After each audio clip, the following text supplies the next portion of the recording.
Our next speaker, I'd like to introduce you to Kate Urquhart. She is a landholder from the Arabank region, just a bit north of where I'm sitting, actually in the heart of Queensland. She's going to let us know how she balances both productivity and conservation on her property. Kate, it's great to have you here.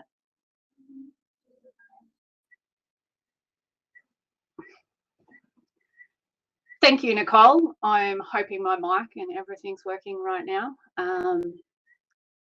Excellent. Good morning, everyone. As Nicole said, my name is Kate Urquhart, and I own and manage a beef production business with my husband, Jeffrey, in the desert uplands region of the Desert Channels. We're only newbies. We moved to this region in late 2019, and prior to this, we were based north of Rockhampton.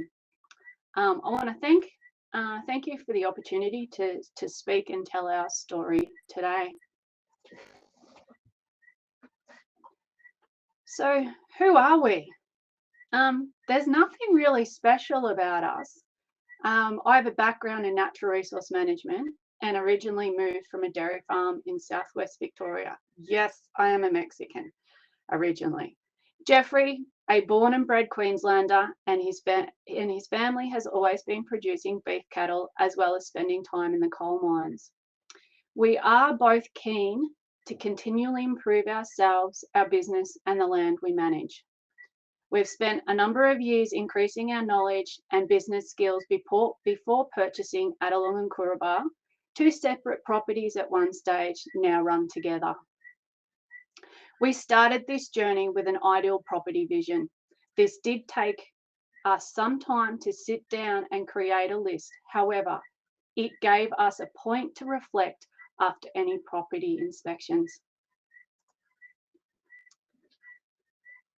On our first look at Adelong and Coorabah, we noticed the infrastructure, being fences, water, yards, and the homestead on the property had declined to the point that it was basically one very large 53,000 acre paddock.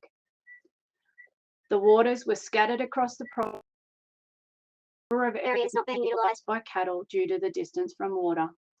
There was a number of sweeter areas that had been heavily grazed, and the cattle continued to keep these areas sweet by continually grazing them. A quick look, and the biggest thing that may have stood out was the amount of work required to get the property back to a well-managed beef production business was huge. However, to us, there was excitement, not fear. Yes, we could absolutely see the amount of work required. However, what stood out to us was the possibilities. There was a distinct fence line effect with the neighbours, and this was the first insight to us of what might be possible with different management. You can see in this top corner the fence line effect. This was the property we're inspecting, and this was the neighbours. Despite the ongoing dry conditions and low grass yield, the cattle were in a good body score condition. There was evidence that desired 3P grasses were trying to go across the property, and there was reliable, good quality groundwater that was able to be accessed. So spreading the waters was not a challenging task.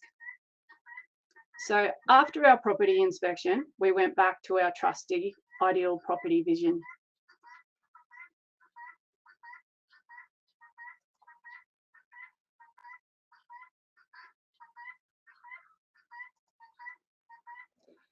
What we realised was that Adelong and Coorabah ticked off a majority on the list.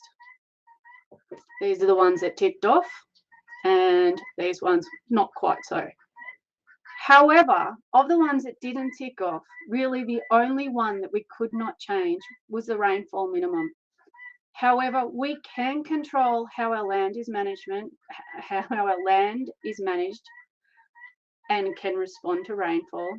And we can manage the mouths that eat the pasture produce each year. So we packed up and moved. Not to forget, we also did a very comprehensive predicted cash flow, many times and many scenarios, including all the new infrastructure that was required to get the property up and functioning at a level to get us going. The figures all looked good, so we took the leap. This was not going to be out without numerous challenges. The most obvious challenge was the lack of infrastructure. Here's just a quick basic map, property map of when we first took over, and it's basically just a couple of roads through the property, some water points, both permanent and seasonal, and the boundary fence. And the other challenge here was the historical low ground cover across the property. Although this was another aspect we looked at as a positive, as we potentially could see what was possible with adding rest into this management. This here is the ground cover map from the forage report, which can be found on the Long Paddock website. And this particular here you can see is the historical ground cover report from 1990 to 2016.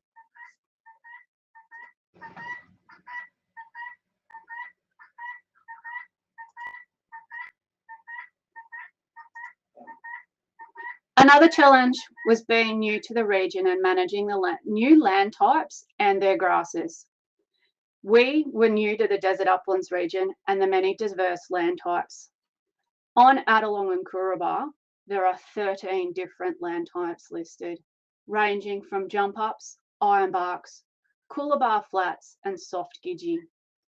These all have different grass species and different carrying capacities, making management of so many very interesting. And then there was the infrastructure decline, which flowed on to herd management. As the infrastructure had seen better days, this had an effect on our ability to manage cattle. We also purchased the existing cattle in a separate transaction after the contract for the land was in place. With the lack of infrastructure, we were unable to split cattle classes, so there was no heifer paddock, no bull paddock. Everything was being run together. Calves were still on cows that were well and truly big enough to brand and wean. Just a couple of examples of the size of some of the calves that were still on the cows. Also, the yards did not meet our mustering needs, as they were not large enough to hold the mobs we wanted to muster. We also had the challenge of toxic and pest plants and pest animals. The property also had a large infestation of rubber vine, and this was not truly realised until after the first good rain. We also have the possibility of finding the plant heartleaf toxic to cattle if consumed. We have, however, overcome many of these initial challenges through our amazing network. Our network is wonderful. We definitely know that we do not know everything and are very aware of this. We're not afraid to ask for assistance when it comes to an area we need more information or assistance with. We have faced any challenges so far head on with the assistance of our neighbours and other desert uplands locals. We are very grateful so many locals have been happy to share their knowledge with us. This ranges from cattle management to pasture management, erosion control, and even where to get supplies from. We've spoken to Desert Channels, DAF, especially with my many requests for plant ID books. Thank you, Jane. The Desert Uplands Committee, Aramac Landcare, RCS. This is one of the most incredibly helpful and broad networks we are part of. There are so many times if we don't have an answer for something, we turn to this network. And where it all started was with Fitzroy Basin Association.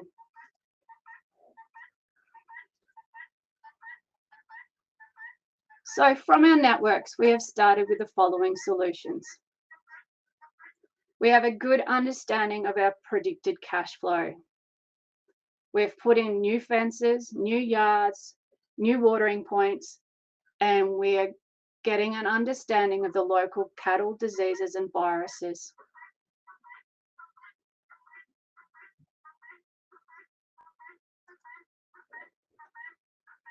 To assist with erosion, we spoke with Desert Channels, DAF, and DNR and local landholders.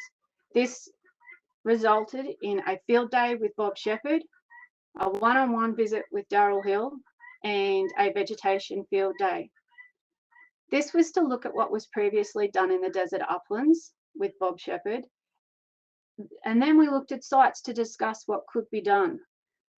This was actually the first time since working in NRM for me that I had been to a field day that actually went back to look at what had previously been done and what worked best.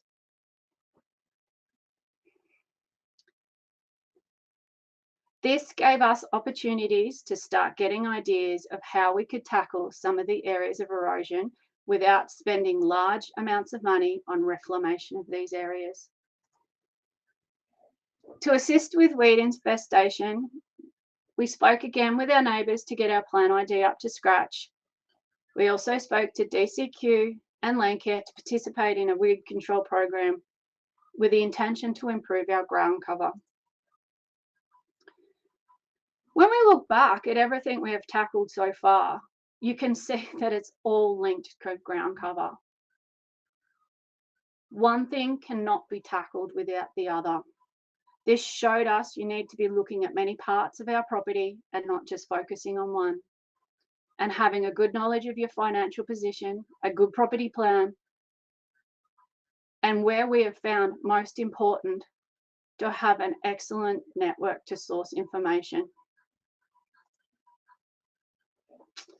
The information gaps, what we have found to be slipping through the cracks.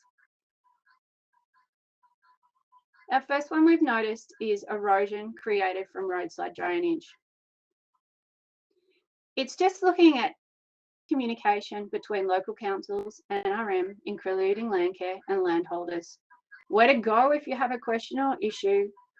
For example, we have lots of V drains along the two roads that intersect our place, and we're not with this as we don't want to cause headaches with the council.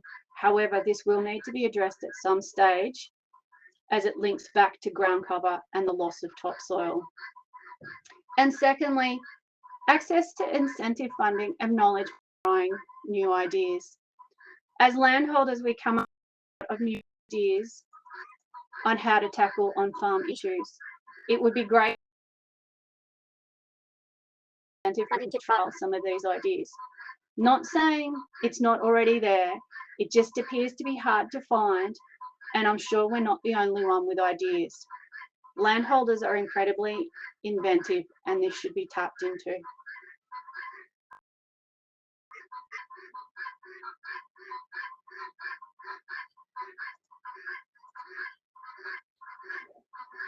So how do we know we're on the right track? From our mobility to now manage stock, we have gone from 1 paddock to 13. We now have the ability to split stock classes and move to controlled mating. Through our preg testing, just in the short time we have been here, we have increased our preg testing by 15%. We monitor our ground cover. Here I've shown you at the bottom of your ground cover report that you can get off Forage on the Long Paddock website, you can get a ground cover map summary. This top one shows August 2021, where we are now, just been, and also August 2019. There's a distinct move up the scale.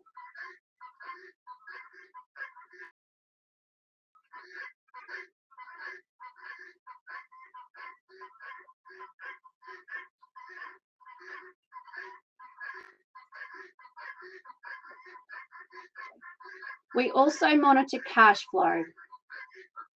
We monitor cash flow monthly to make sure financially we are tracking in the right direction. We are far from finished our development plans. However, I'm not actually sure if you're ever finished. We plan to put in more waters to spread out grazing even more fencing for more rest and rotation, to create laneways, to reduce our overhead costs such as labour.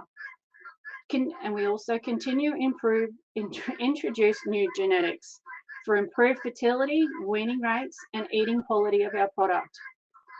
Pasture development, increasing our 3P pastures. And we have actually purchased a yeoman's plough to assist with moisture infiltration in our hard panned areas. We want to work on erosion control and start putting in contours and some leaky weirs. And most of all, we wish to continue to invest our knowledge development.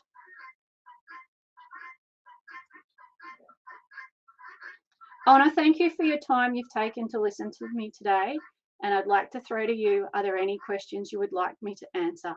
Thank you.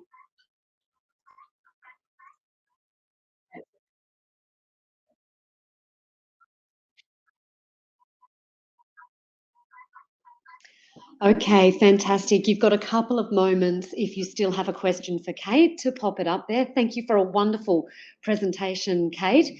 Although I was inclined to strangle that guinea fowl in the background there, but it did give a lovely soundtrack to keep you moving through. Still no questions through from Kate, but please reach out to Kate through the meeting rooms. We're about to go for a break now, and then our next session is going to come back here at 11:30. So I look forward to seeing you again then.